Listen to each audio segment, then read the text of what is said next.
Hello and welcome. I think we're now live. My name is Dorothea von Moltke. I'm one of the owners of Labyrinth Books, and I am so happy to see that so many of you are here and could take this next hour or so to step outside of the continued swirl of the elections and the aftermath. Whatever else we make of the results, and however much you may join me in feeling joy and great relief over the end of a Trump presidency, the elections are still not an example of the ship of history righting itself, and us now being headed towards some sort of easy collective flourishing. And what I want to say with that is that I feel like we are just now living through a kind of illustration of much of what Joan Scott writes about in her new book on the Judgement of History. I have it here somewhere. Hang on one second. Here it is, which Joan, of course, is here to talk about with Adam Schatz. And I will turn things over to them in a few minutes. You can see them on the screen, and I'm so thrilled that they're here. I'm really grateful, therefore, that we have long had tonight's conversation on our calendars, and right now it just seems particularly well-timed. First, though, a few quick thanks, most especially to the Institute for Advanced Study. They are our co-sponsor tonight. And thank you also to the program in Gender and Sexuality Studies at Princeton University. They also helped us get word out and are great partners, so thank you. Quickly, I want to encourage everyone to buy On the Judgement of History from Labyrinth. We really could use your support as we're trying to find a way through this pandemic. And you'll get 10% off if you order it from us. You can order it online. There's a button on your screen, and you'll just need the promo code SCOTT. So you can order it that way, or you can give us a call, you can send us an email, stop by, whatever is easiest if you're local. And I have put our phone number, the email for ordering, all of that is at the top of the chat. And people are saying hello in the chat, so which is great. But you'll have to scroll up just a little bit to get to that ordering information if you're looking for it. One more logistical note, I actually will be taking the chat down during the conversation, and then I'll put it back up during the Q&A. But don't use it, please don't use the chat for your questions. If you haven't been to an event on this platform, I want to point out for you that there is a Ask a Question button in the middle of the screen. At the bottom there, and you can just go click on that and queue up your questions as they come to you. We will be sure to leave time and try to answer as many of them as we can in the hour that we have here together. But now on to our guests. An event with Joan Scott is always a personal highlight for me.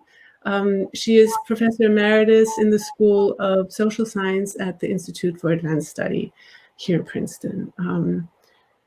Joan has influenced a generation and then some of historians with her work on issues that range from the construction of experience in the writing of history to historical analyses of gender in particular, and also in general many forms of difference, and how they inflect social and political life. Her influential books include The Early Gender and the Politics of History, and then more recently, The Fantasy of Feminist History, The Politics of the Veil, and Sex and Secularism. There are lots of important points in between that I'm skipping over here. Joan is joined by her friend Adam Schatz, whom I too have known for a decade and a half or more, and I'm so glad to see and hear from again today. Adam, it's great you two can be here, even if only in this virtual way. Adam is a wonderful critic and editor who many of you will know from his writing in the pages of the London Review of Books. He writes on the Middle East, on jazz, on current events, for the London Review, for the New York Review of Books, for the New Yorker, and other publications. And he is contributing editor, in fact, at the London Review, and has also been a visiting professor at Bard and at NYU. I just want to quickly point you all to a piece of Adam's on the elections that I just read this afternoon. It's just coming out, or it's just online now, in the London Review. And in that piece, he takes the full and sober measure of what it means that Trump got almost 7 million more votes in this election than he did in 2016. But let's turn now to tonight's book, which is, it's part of Joan's sustained historiographical thinking, meaning how do we tell the story of how history is told and what is at stake in that? Specifically, how do we square our continued hope with Martin Luther King's phrase, which Joe Biden just intoned in his victory speech on Saturday, that the moral arc of history bends towards justice? How do we square that with the preponderance of evidence that it doesn't?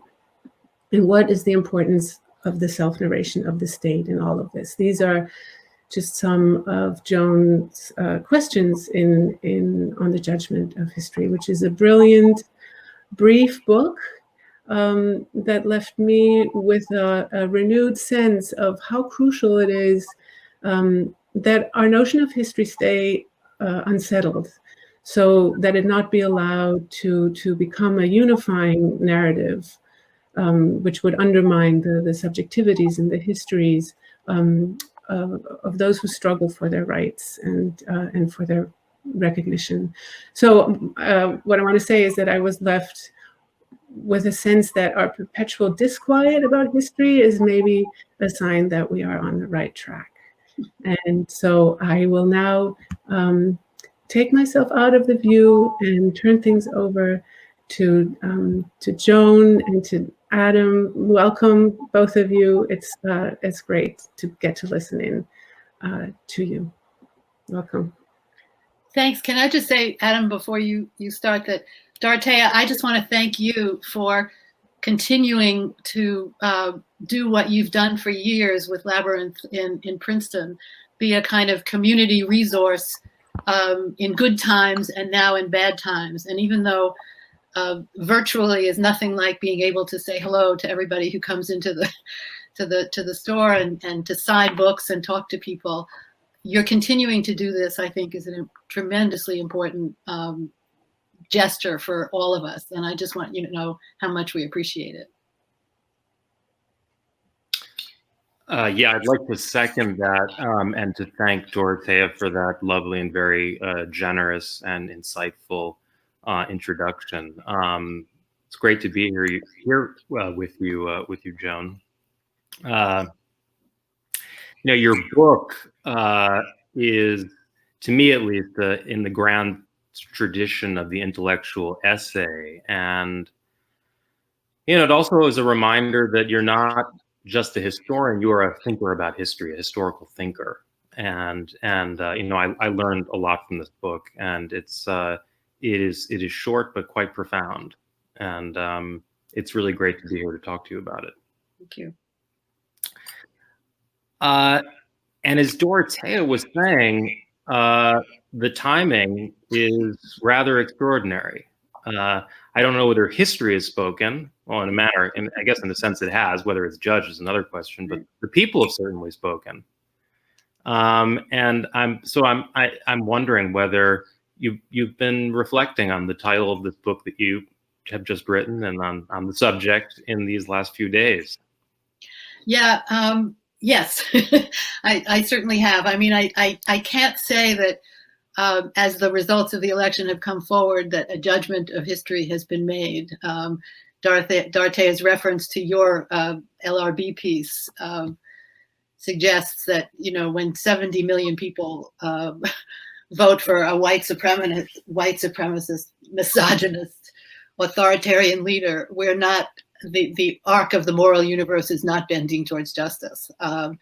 Even though the refusal of 74 million people to accept that person as our leader gives one some sense of hope, of, if not even hope, but I talk at the end of the book about the fact that I think that often it's not so much hope as refusal that motivates people's actions. It's not so much a belief that history will deliver the goods in the end, as it is that the response to unjust and, in the case of Trump, corrupt leadership gives rise to the we don't want to be ruled like that. We refuse to be governed like that. I mean, it can even be a defiance of what is experienced by a lot of people as the cruel logic of history, not a perversion of its logic.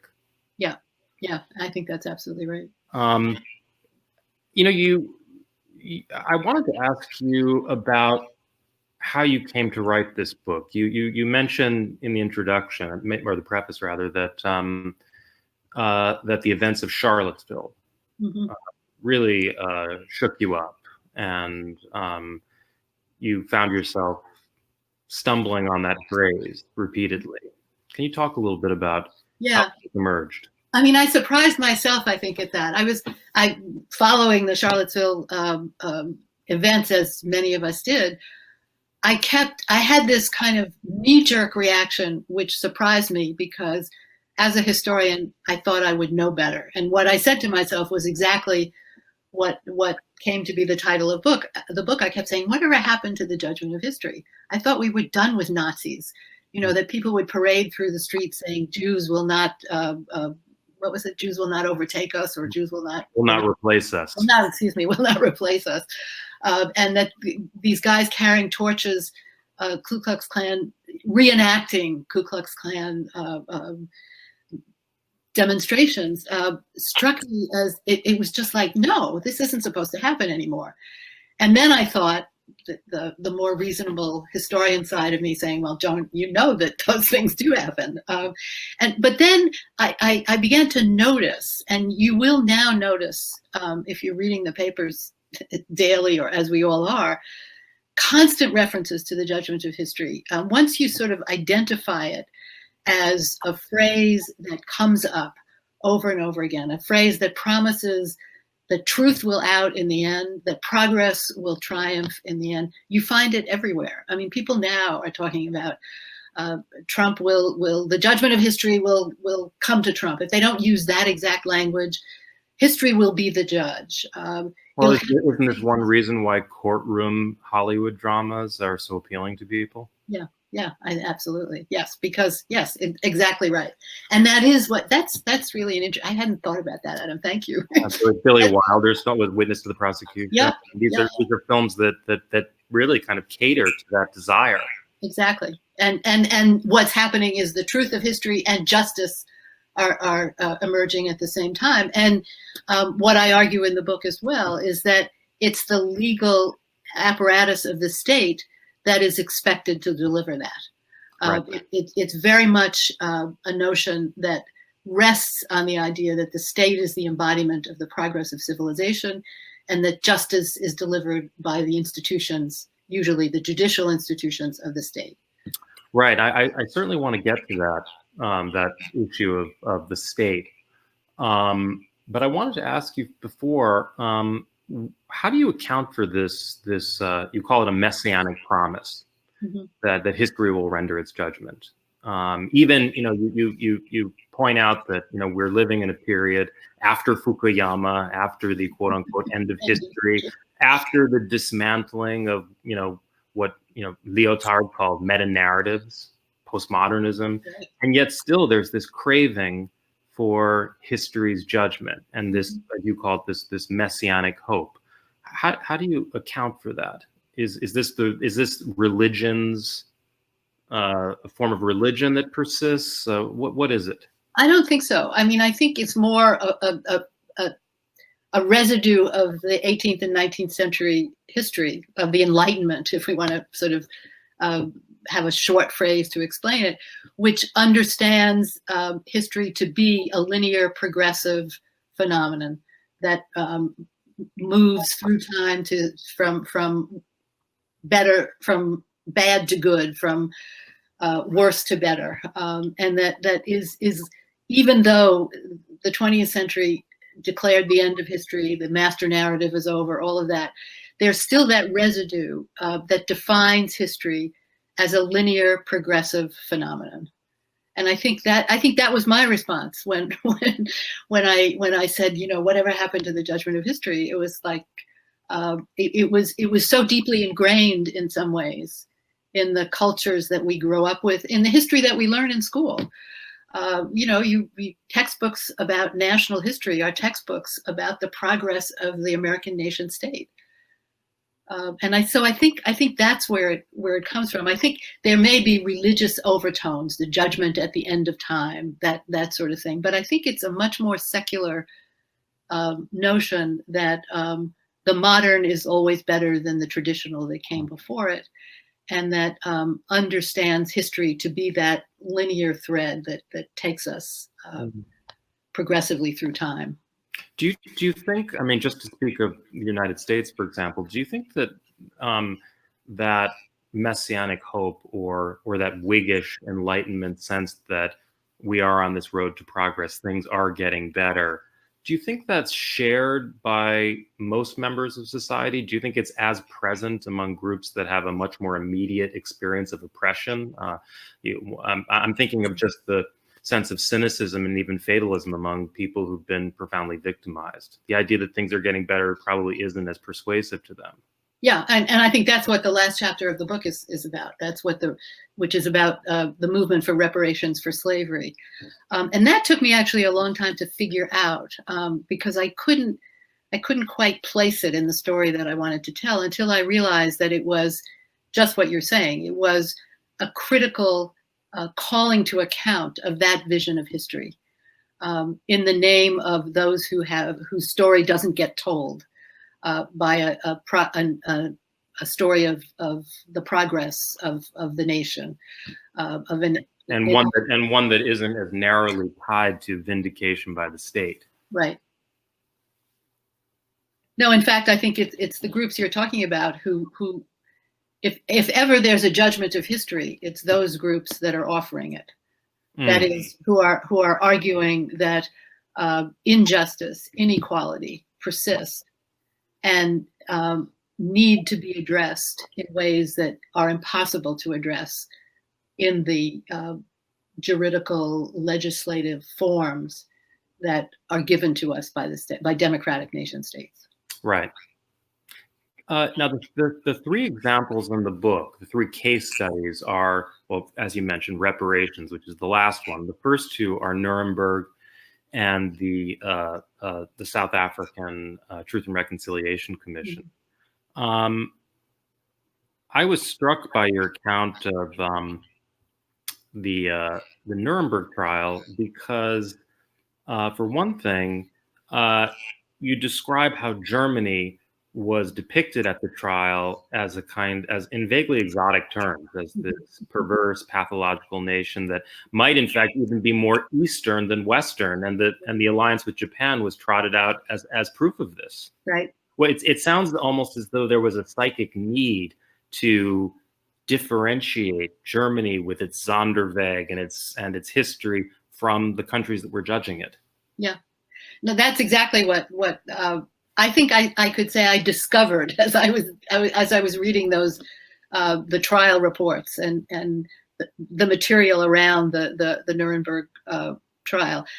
I mean, my argument there is, taking off a bit from Hannah Arendt, that when states become nations, a notion of racial homogeneity prevails. And and she says at one point that if states hadn't already become, if racial identification hadn't already somehow entered the definition of states as nations, imperialism would have required that it happen, because bringing the civilizing mission to inferior peoples required some notion of race.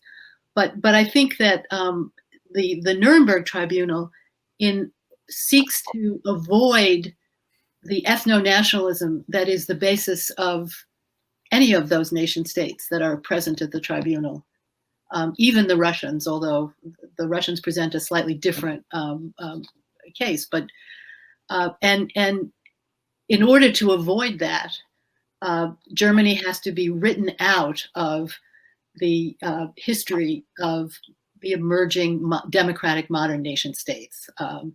It can't be part of it. And so, as you say, it's barbaric, it's pre-civilized, it's Oriental, and in that way can be justified. There's a moment when Chief Justice Robert Jackson, or Justice Robert Jackson, who's the head of the tribunal, says, we have these troubles with our minorities in all of our country, in all of our countries. We in the United States have, he doesn't talk about it as the race problem, but we have a minority problem in the United States. And if it were a matter of nations dealing with their domestic minorities, we would not be here at this tribunal. We would not, if the Germans had attacked the Jews as merely a matter of minority management internally, we couldn't do anything about it. It was the fact that this was all preparation for international aggressive warfare that allows us to intervene in this way. So the message is Germany is different, but also international law leaves sovereign nation states to deal with their own populations as they will, as long as international warfare is not the result of what they're doing. In that sense too, human rights ideology was a critique of that idea. Yep, absolutely.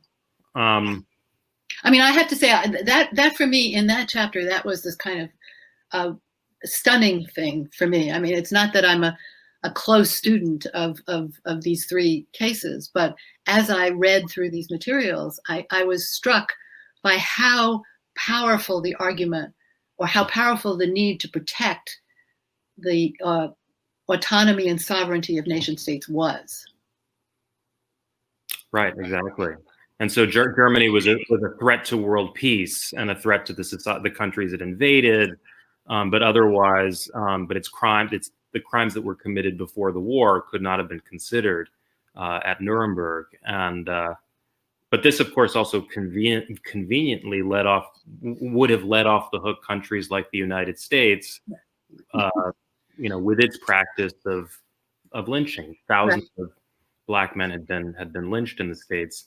You also note, of course, that Nazi legal theorists had been quite influenced by their studies of Jim Crow law in the States. Yeah, that was the book. It's Jim Whitford. I'll have to look it up because I never remember the last names. But Hitler's America. Hitler's America. I read that while I was working on this stuff, and it's dramatic. In fact, the Germans thought the Americans went too far. That the one drop rule was farther than they wanted to go in defining what racial purity actually meant. You begin now. If your account had been a kind of heroic account of Nuremberg, you probably would have used as your epigraph a quote from Robert Jackson, but instead you begin with a quote from Aimé César's Discourse on Colonialism. Right. Can you talk a little bit about that? It's a provocative quote. It shows, of course, that Cesar was thinking along the same lines as Hannah Arendt, in fact, before her. Right. Well, it's good to read just a couple of other sentences.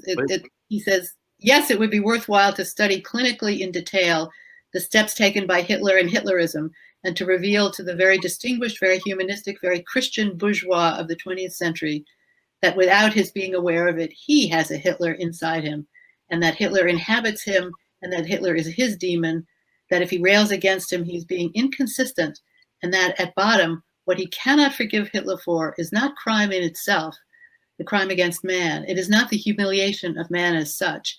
It is the crime against the white man, the humiliation of the white man, and the fact that he applied to Europe colonialist procedures, which had until then been reserved exclusively for the Arabs of Algeria, the coolies of India, and I don't know whether I can say the N-word, and the N-word of Africa. Cesar, for those of you who don't know, was great Martinican poet and politician who was one of the founders of the Negritude movement in the 1930s. No, I mean that quote seemed to me to be exactly capture the dilemma of Nuremberg, which was, as we've been saying, to protect nation statehood as it existed in France, Britain, and Russia, and the United States, to protect that from any criticism of its own internal politics. Right, and also this was a time when as you point out in your book, when Britain and France were still major colonial empires. Yeah, exactly. No, that's why this was. I just thought this was so. It was exactly the critical words I needed to capture what I thought was going on in that tribunal. Now, many years later, in the 1980s. Klaus Barbie was put on trial in France, and his lawyer, a Frenchman from Réunion, who was, I believe, half Vietnamese, Jacques Vergès, who had been. I remember that. Yeah. He'd been Is he the father of Françoise Vergès? I believe he's the uncle. The uncle. But he's the former the ex-husband actually of Jamila Bouhired. Rebel in Algeria, and he defended Algerian suspects during the War of Independence. Now, Barbie took Vergès took a rather strange road later on, and at the time of the Barbie trial, he put the French system on trial, and said that as a country that had committed vast crimes against humanity in Algeria and Madagascar, it had no right to judge Barbie. I don't think that's what you're saying. No. But you might talk a little more about how can these states, which of course were trying to protect themselves, judge? Is it legitimate for them to judge if they themselves have so much to answer for? You don't really resolve that question. You raise it. I don't think I can resolve it. I mean, I think this is the sort of. I think what interests me is that they did judge it, that they did presume to judge it, and that then, as a kind of critical reader of the way they went about issuing their judgment, I can examine the limits and the possibilities of what had been done. I think Germany had to be brought to task for the crimes against humanity it committed, for the war. I mean, but there might have been other ways to do it than the ones which involved such a clear need to also protect ethno-nationalism from, or racial nationalism from and just the amour propre of these states. Yeah, right. Yeah. Their sense of innocence.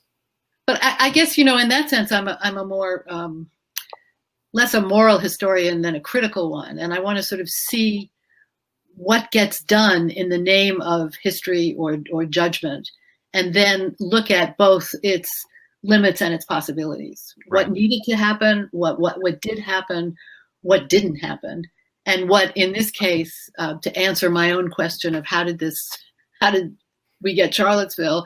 How did the possibility for deep belief in white supremacy and racial homogeneity continue even after the consignment of Nazism to the so-called dustbin of history? Right. Now, the mandate of the Truth and Reconciliation Commission rejected the Nuremberg model. Mm-hmm. It was not about criminal trials, retributive justice. You write, was not conceivable where there were no winners and where key institutions of the state were still in the hands of the oppressors. Now, you cite a very striking formulation by Jacques Derrida that the TRC confused the order of forgiveness with the order of justice. Can you break that down it's an arresting formulation, and as with so much of Derrida's writing, somewhat elusive. Yeah, well, we could spend the rest of the time trying to do that. Well, I think what he means is that forgiveness requires relinquishing a certain kind of judgment, and that doing that then abdicates one's sense of moral responsibility for making a judgment about what, in the case of the Truth and Reconciliation, what the crimes actually were, because they were unforgivable crimes. I mean, it gets to, it'll come up maybe when we talk about reparations. Can reparations ever repair the violence and damage of slavery? Can forgiveness, in the case of the TRC, ever end or repair the crimes that apartheid committed? And I think my answer, and Derrida's I think as well in that quote, would be no, and that in fact insisting on forgiveness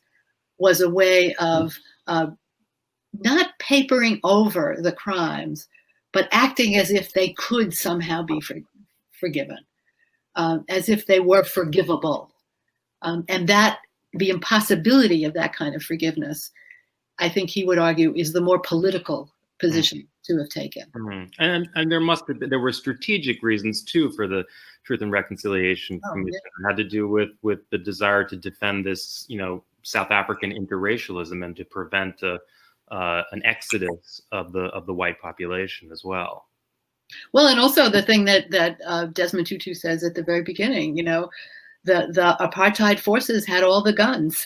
there was not, equality did not yet reign in the transition from apartheid to the rainbow nation of the new South Africa. Now, one of the most fascinating aspects of this chapter, Joan, is your discussion of these two rival concepts. Yes. Of truth and reconciliation. You write about a left-wing human rights activist, South African, named Kader Asmal, who put forward an idea about truth and reconciliation that he described as Gramscian, owing something to the ideas of Antonio Gramsci, and that was intended to produce a kind of catharsis, a collective transformation. But eventually, Asmal's idea was eclipsed by the paradigm put forward by Archbishop Desmond Tutu, which stressed kind of Christian, the forgiveness of Jesus, and also the African idea of Ubuntu, an idea of the self as inextricably bound with other people. And could you tell us a little bit about what Asmal actually meant by this Gramscian idea of truth and reconciliation, and how it might have differed from the kind that we eventually got with Desmond Tutu? Yeah, I mean, I have to first say that it was in a book by the legal scholar Adam Schatz that I found the references to Asmal, and then pursued it by reading his own texts, and that contrast to me was fascinating, because it was in fact Asmal who came up with the idea for a Truth and Reconciliation Commission based on other ones that existed in Latin America and other places. But his notion was that by bringing forward testimony to the crimes of apartheid and to the resistances to it, you could create a kind of common understanding of the history that had been and a history that you needed to then go forward. And so it was more about collective consciousness of not so much the crimes, but the structures that had permitted the crimes. So it was in excuse me, in a kind of Marxist sense, in a Gramscian sense, it was a structural analysis of the conditions which enabled the apartheid regime to exist, and which had to be done away with if a new South Africa was going to be born. And that's a complete difference from the notion of forgiveness, which has to do with individual victims testifying to their victimhood. For Asmal, there were victims, but victim wasn't the issue. The issue was resistance to structures that had produced these crimes. In the case of Tutu, it was forgiveness, Christian forgiveness, that didn't look at the structures that had held in place this regime for as long as they did. I can see the Gramscian inspiration too, because Gramsci has this line about the necessity in any intellectual work of performing initially a critical self-inventory. In the sense, it seems as though this Kader Asmal wanted to apply a self-inventory to the structures of the apartheid state, while Archbishop Tutu had a very individualistic and, in a way, depoliticizing idea. Yeah.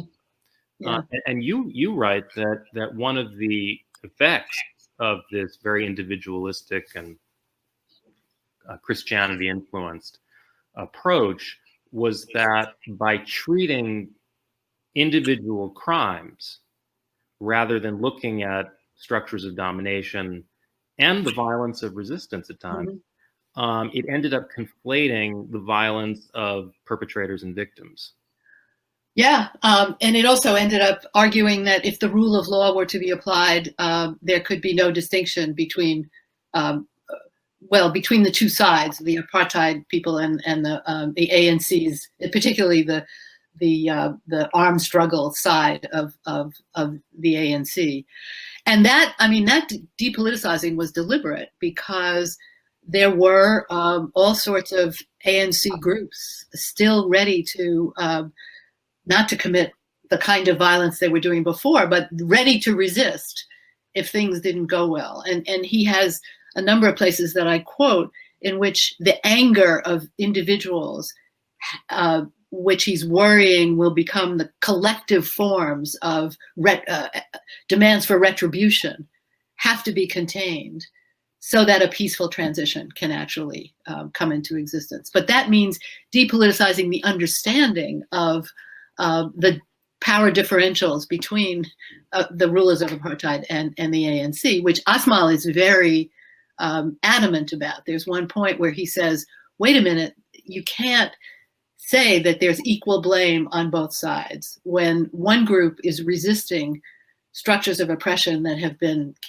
violently eliminating them or treating them for oppressing them for decades, and on the other hand, the violent oppressors. You can't say that these two groups are the same and need that their crimes need to be treated as if they were no different. Right. So in that sense, I mean, as I think you argue, the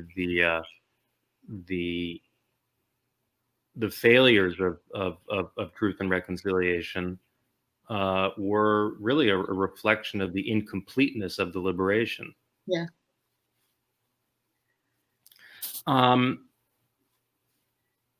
Reparations is your third example, and in reparations, in your discussion of the reparations debate in the States, you argue that there's a really significant shift away from the state. Yeah, I mean, I think at first I tried to sort of read it as yet another example of an appeal to the state for repair or restitution of some kind. But the more I read and the more I thought about it, and there I think in each of the chapters there's a key text that I use. I remember these were lectures given at Columbia in the spring of 2019, and when you're giving a lecture, you have an hour to sort of focus in on something. And so I thought that using individual texts, which I then could flesh out, would be the way to do it. And the text for Nuremberg was the Robert Jackson, the reports of Jackson on the Tribunal. The text for the TRC was the 5 volumes of the reports of the TRC. And the text for reparations was largely Ta-Nehisi Coates' piece of reparations, magazine piece. And then his whole book, We Were 8 Years in Power. I mean, I probably do a more literary reading of that in that chapter of his stuff than I do what you would think of as literary readings in the other two chapters. And in reading and rereading the Coates particularly, but also the arguments for reparations as they have been developed over the years. Reparations is not a new movement. It goes back to before the end of slavery. Slaves are demanding reparations. Movements of slaves are demanding what we would now call reparations, what they're sometimes calling lost wages, pensions, other kinds of forms of financial. I mean, even the demand for 40 acres and a mule could be construed as reparations. Yeah. So, but I think what I realized was that the demand, and it was when the 1619 Project was first published in the Times magazine in August of 2019, that it sort of came together for me, and that is that the demand was for a different history. The demand was not for the nation state to do its bidding and put out money to somehow restore or to repair the violence of slavery, although the demands for money are there and have to be taken seriously. But the demand was a much more profound one for a calling to account, is what I call it, of the debt owed to generations of African Americans whose experience, based on the experiences of slavery or carried through from the experiences of slavery, have never been fixed by actions of the state, by whether it's the Brown versus Board of Education, whether it's the civil rights legislation in 1964 and 65, whatever you look at, the promise is never fulfilled. Starting with the Emancipation Proclamation. And usually added to it is a new form of injustice, a new form of confinement and imprisonment. Exactly. I mean, actually, it's interesting about Ta-Nehisi Coates' Atlantic Magazine article is that he rests his case for reparations not really on slavery, but on injustices committed during Jim Crow and redlining and so on. There's a really a terrific book by a guy named Adam Schatz, which is called Black Market. It just came out. It's really just an amazing argument that what happens when slavery is over is that debt becomes a new form of enslavement. And he has these wonderful examples of black former slaves being forced at gunpoint to open a charge account in a local store. They're now sharecroppers on often the same plantations where they were before. And you actually see that the enslavement by debt then becomes the theme through the next century of the oppression of so many African Americans. And so that for me also, when I read that, I thought, yes, this is the call for reparations is a call to account for what has been done and to rewrite history to make clear that that is the story that now needs to be told. Mm-hmm. And it's not a triumphal story of the delivery of justice and equality by the nation state. Right, or even about something that is easily monetized, for that matter. Yeah. One major difference with Germany and South Africa, of course, that the regime in question hasn't been defeated. And in the case of South Africa, even though the liberation was partial, you could say, mm-hmm. Black people were in the majority. Right. And that's certainly not the case in the States. So I wonder in this case whether the turn away from the state is simply is also a reflection of structural weakness. Mm-hmm. Yeah, some. There are moments in the history of Black movements' resistance to slavery, racial discrimination, and so on, in which the vision of a Black nation state is held up as a possibility. Since racial homogeneity is the name of the game, let's have our own state. That it never amounts to a major theme, I think, in the history of Black liberation movements. But it's there. But it's there. Even the U.S. Communist Party briefly had this idea of the Black nation in the South, in Alabama or someplace, But I mean, I think what that shows you is how tied the state is, the notion of a state is to the delivery of equality and justice. But I think I don't know. I think yes, an African American minority in the United States means something very different from the story that we might tell about South Africa. But the economic part of the story in South Africa is not a story of the restoration to the majority of the population of what is probably its due in some form or another. Right. Yeah, absolutely. You write that reparations extends beyond the Black experience to a condemnation of predatory capitalism that has made race a primary instrument of its rule. It's an interesting idea, but I wondered, how does the call for reparations extend to the beyond the experience of Black Americans to other racialized minorities in the States who've also suffered from predatory capitalism in different ways? Well, I think Martin Luther King at one point makes a call for a kind of more unified, that the oppressed sort of need to get together and stand up against the predations of capitalism. I think there are these moments of calls for unity beyond the limits of racial difference, that the sort of excluded differences, the minorities, need somehow to affiliate with one another to make all kinds of demands. I mean, I don't spend a lot of time on that, I think, in the book, but I do think there are there's an analysis that goes beyond an analysis of the exclusion only of African Americans, and you find it echoed in the themes of many of these movements.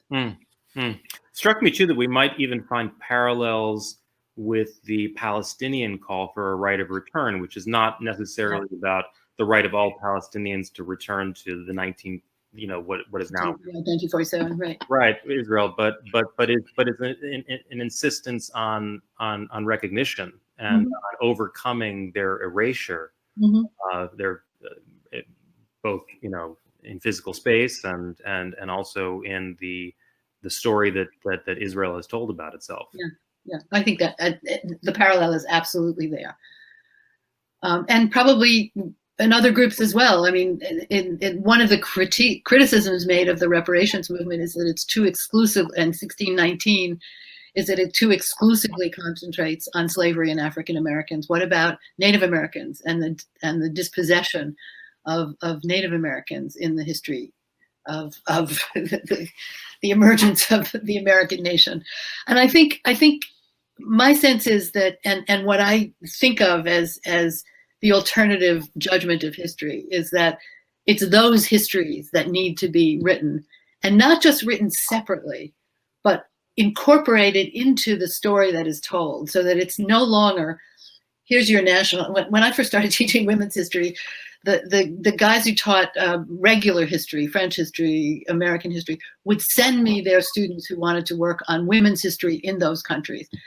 And my reply would be, well, yes, I'll work with you, but that's not the way we want to do it. The story, it's not a matter of telling separate stories. It's a matter of retelling this big story so that its setbacks, its contingencies, its erasures, its oppressions become part of its failures as well as its successes become part of the story that has to be told. And you think about teaching kids in school, in elementary school and high schools, what kind of history gets taught? I think it's not so much the history of the happy separate groups that have their stories, but of a more difficult story of the exclusion and oppression of different groups at different times. Is part of that somehow that story. I mean, in a sense, it seems to me that your much more sympathetic account of of reparations has much to do with the work that you've produced as a historian, because in this case, reparations is not about a legalistic call for people to be thrown into jail or even for individual catharses of the kind that we saw in South Africa. It's a call to really rewrite history in a way that reflects the experience of dominated groups, subjugated knowledges. Right, right. But not only. Not only, no. It's how power structures, in fact, bring those groups into existence, obliterate their stories, make it difficult to see the alternatives they proposed at various moments when, in fact, something different might have happened. And the foreclosure of that something different often involves the wiping out of the alternative history. Right. It's that kind of, and I think of that, and I'm certainly not the only one who does this. There are lots of people who are here on this in this. I saw their names earlier in the chat who do this kind of history, and so I think we call it critical history. That is an attempt to sort of rethink the terms by which these stories get to be told. I think this would be a good time to take some questions from the audience. Okay. Do you have the? I do. Derrida says, coherence in the face of contradiction expresses the force of a desire. To what extent is the judgment of history driven by such a desire? If so, does the notion of desire help us understand the effective dimension of the investments in historical judgment? That's from Ed Cohen. Yes, Ed. Yes. I mean, yes, of course. I mean, I think when I call it the notion of the judgment of history a fantasy or a consoling fantasy, I think that's what I mean. That in fact this desire to know that things will be better, to know that there will be progress, that our children and grandchildren will have better lives than we or our parents had. I mean, I think all of that the form of I'm sort of reducing the difficulty of the abstract difficulty of Derrida to these examples, but I think it's that desire that impels the belief in a judgment of history. I mean, isn't that something also that Walter Benjamin talks about in his thesis on the philosophy of history, which is put forward as a critique of the idea of progress, but he still holds on to this idea, you would call it a messianic hope, that there will be some kind of settling of accounts eventually.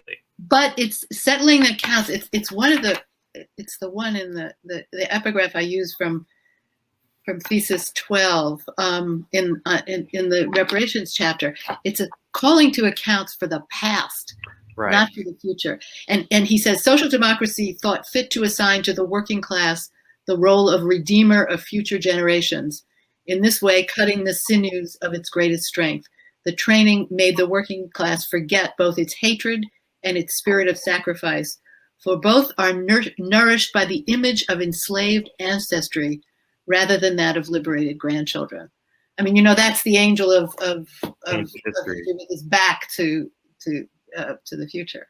So I think that in that sense, it's the debt we have to getting the past right that will enable then something different to happen in the future. We have a question from Eduardo Urzua. Since messianism has been mentioned, I would like to ask Professor Scott to comment on the ending of the 18th Brumaire of Louis Bonaparte, where, if I remember well, Marx comments that the revolution, the last one hopefully, will have no historical references, and this is one of the main differences with the theory of the history of Benjamin's theses, which seem to indicate that we gain strength by being part of the redemptive power of history. I have to ask you to read it again. That's a tough one. I would like Professor Scott to comment on the ending of the 18th Brumaire of Louis Bonaparte, where Marx says that the revolution will have no historical references. And this is one of the main differences, the theory of the history of Benjamin's thesis. I think he's commenting on the idea that revolutions wear the clothes of earlier revolutions, but that the next revolution will cast off the past, whereas Benjamin is very much interested in redemption of the past as being part of a liberatory move forward. I think that's what he's talking about. Yeah, and I guess I think I go with the Benjamin rather than with the what you're interpreting as this notion of Marx. That it's not a matter of I think revolutions always have historical references,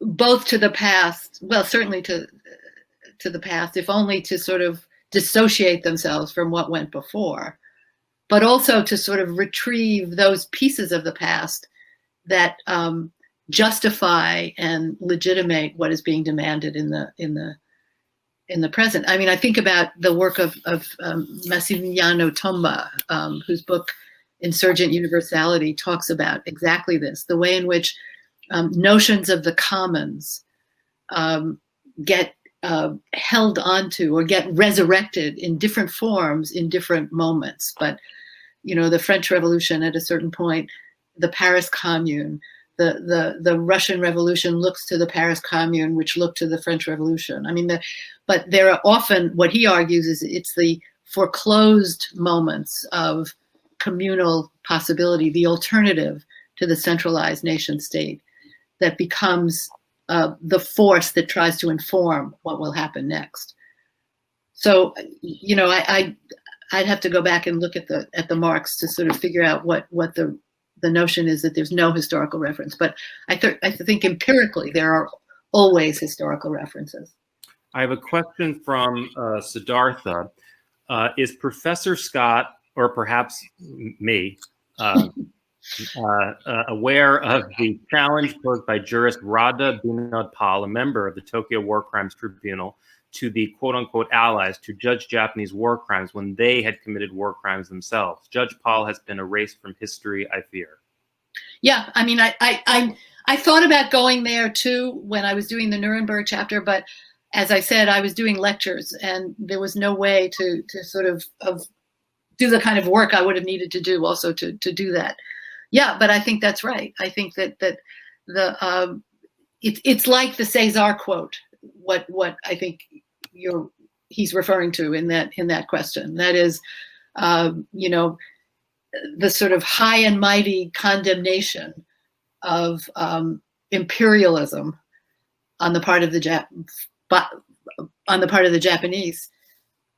How does that measure up against the ongoing imperial ventures of those who are involved in the trials? I mean, I think the question answers itself. Another canon of Western philosophy question. In his critique, this is David Owen. In his critique of teleological judgment, Kant argues that we must hold on to certain matters of faith, such as free will, God, immortality of the soul, in order to sustain commitment to morality, and perhaps the progressive view of history occupies a similar relation to secular morality. But then we might wonder if the problem is with the view of morality that drives this form of historiography.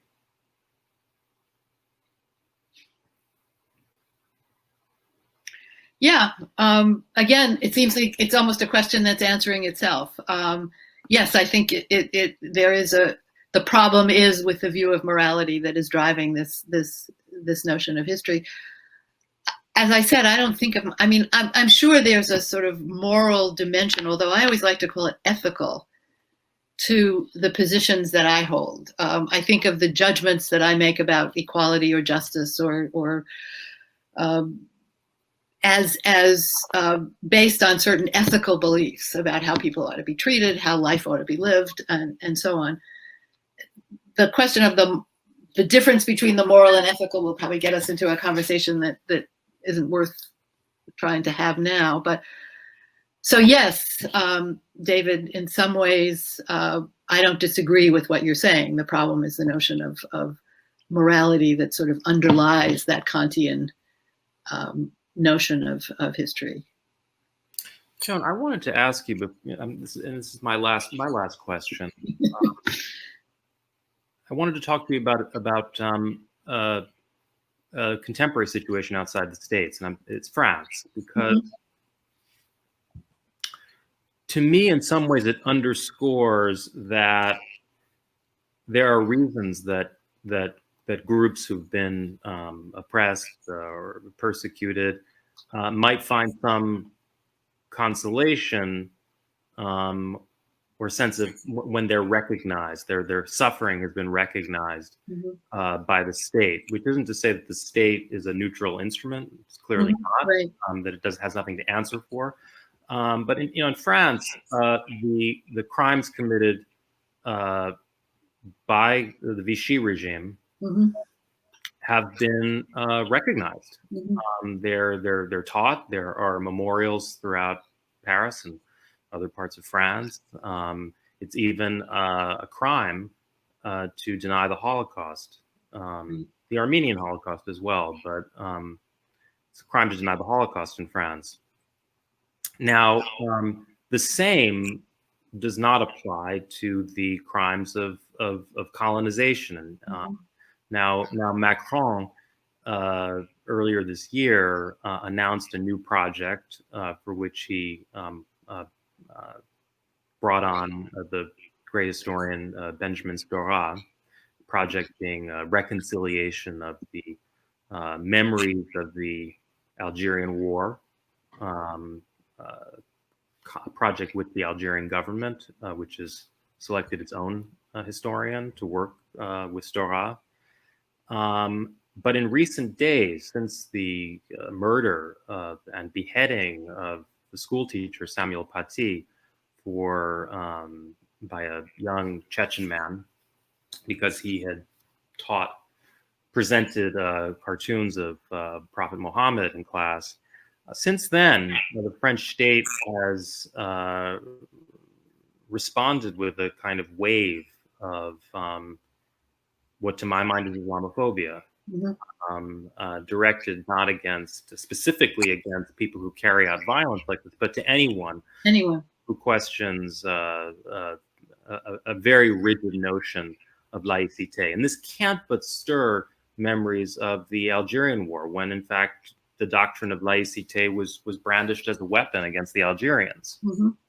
So I'm wondering, this is a case where I'm not saying that recognition of colonization, crimes of colonization, would be a panacea at all.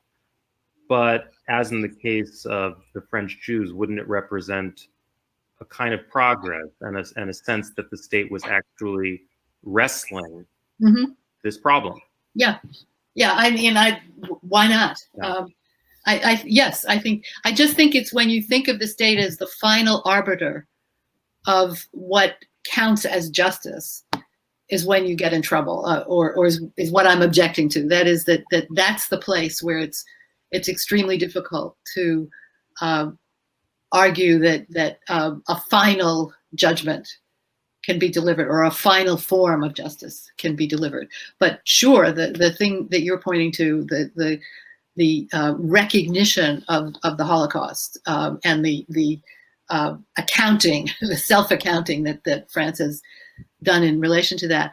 I mean, the trouble in a way is that it doesn't carry over to the treatment of Muslims, not only in the current moment. And, they have set up this commission with Stora and the Algerian historian, but until very recently, and it's still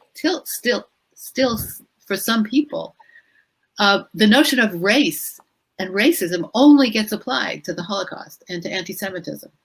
And when you accuse some French now of Islamophobia and of racism, the answer is no. It's a different. And often, in fact, it's said, and I've read this recently in the French press, you must have been reading too much Joan Scott. So that's probably a good place to end. Joan, it was great to talk to you, and thank you, Dorothea. It's always terrific to talk to you. Pleasure. Thank you. Thank you. And wonderful to listen in on both of you and on this conversation. I really like, Adam, that you quoted for us Gramsci's notion of the critical self-inventory. I feel like it sort of hangs as a flag over this conversation as the work that needs to be done, both in the view of history and in our current moment as an ongoing task of critical self-inventorying. And I have a lot of questions that I hope to ask you, Joan, if you step into this door sometime soon. I really hope to see you. And Adam, when we're all traveling again, the same. I hope that we'll share a drink before too long. To all of you, I want to just do a quick note about an event that might interest you as well, that we are hosting here on the same platform tomorrow. That event is with Cynthia Miller-Idris and John Stanley. Miller-Idris has written a book called Hate in the Homeland, and it's a book on the extreme right, in the global extreme right, which I think promises also to be a really interesting conversation. You can follow us on Crowdcast. You can find a registration on our website. You can find it lots of ways. At any rate, I hope to see all of you again at a future event, and if you're local, in person, in the store. And I wish you health and a good evening for tonight. And I wish you could join me in thanking our two guests, Joan and Adam. It's been wonderful. And we'll continue in person when we can. Thank you. Goodbye to all of you. Bye-bye. Bye.